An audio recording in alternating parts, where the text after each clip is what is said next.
Durant le confinement, il est conseillé aux Calédoniens de rester en contact avec leurs familles et leurs amis, de ne pas hésiter à faire appel à des professionnels de santé ou encore d'appeler le numéro vert unique et gratuit de SOS Écoute, le 05 30 30 ou par SMS le 50 00 67.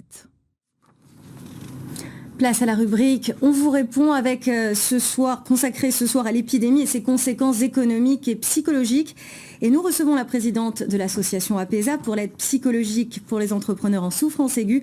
Bonsoir Betty Lebanquet. Bonsoir Lorelai. Alors voici la première question de l'un des internautes. Qu'est-ce que vous entendez par souffrance psychologique aiguë, tout d'abord ?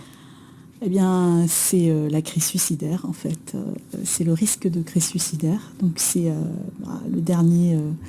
la dernière étape de la dépression en fait, dans laquelle va s'enfermer le chef d'entreprise à cause du stress qu'il vit avec tous les soucis qu'il a et donc toutes les échéances qui ne sont pas respectées. Et voilà. C'est le stress qui peut pousser un chef d'entreprise à commettre l'irréparable ?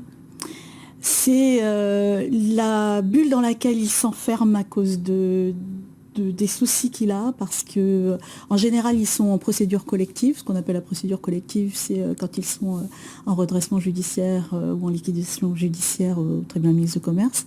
C'est bien comme ça d'ailleurs que j'avais créé APESA, qui est une petite sœur d'APESA France en 2017. Si vous voulez, tout doucement, vous vous enfermez, vous voyez plus, vous ne parlez pas à votre conjoint, vous ne parlez plus à vos amis, vous mettez la tête dans le sable et puis vous avez, il y a des alertes physiques qui se voient. Et donc, APESA est là pour de la prévention, en fait. Le mal-être des chefs d'entreprise, c'est un problème qui est peu connu. Là, ce soir, on a eu beaucoup de salariés qui nous ont envoyé des questions, en l'occurrence. Quelqu'un nous demande que pensez-vous des entreprises qui refusent de fermer et insistent pour que leurs employés accueillent du public ? Alors, on sort un peu du sujet, mais c'est pas grave, parce que je suis un chef d'entreprise moi-même, donc je vais répondre. Alors, avant la crise Covid, il y avait des entreprises. Les entreprises, c'est l'économie du pays. Sans les entreprises, il n'y a pas d'économie. Et sans le chef d'entreprise, il n'y a pas d'employé. Donc, on est ensemble, on parle de solidarité. Je pense que la solidarité, elle doit s'exprimer partout, et à commencer par le travail. Si jamais on se tient pas les coudes pour sortir de cette crise Covid, entre autres parce que la Calédonie elle a cette spécificité qu'elle avait la crise référendum, puis maintenant elle a en plus la crise Covid. Si on ne se serre pas les coudes, on ne va pas s'en sortir. Vous avez un réseau de sentinelles, de personnes sensibilisées aux problèmes qui sont capables de repérer les situations sensibles. Est-ce que ce dispositif fonctionne bien ?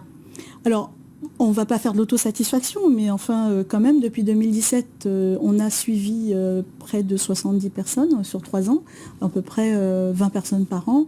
Il fonctionne, on a 150 sentinelles qui ont été formées par Jean-Luc Douillard, qui est cofondateur avec Marc Bignet de APESA France. Ces sentinelles sont un peu partout, c'est-à-dire ce sont des banquiers, des agents des chambres consulaires, des huissiers, des greffiers, des agents de la mandataire judiciaire, c'est des comptables, donc tous ces gens-là qui travaillent au quotidien avec les chefs d'entreprise et qui sont formés à détecter les signes de détresse et de souffrance aiguë du chef d'entreprise. Particulièrement utile en ce moment. Oui. Merci Betty Lebanquet d'avoir été avec nous ce soir.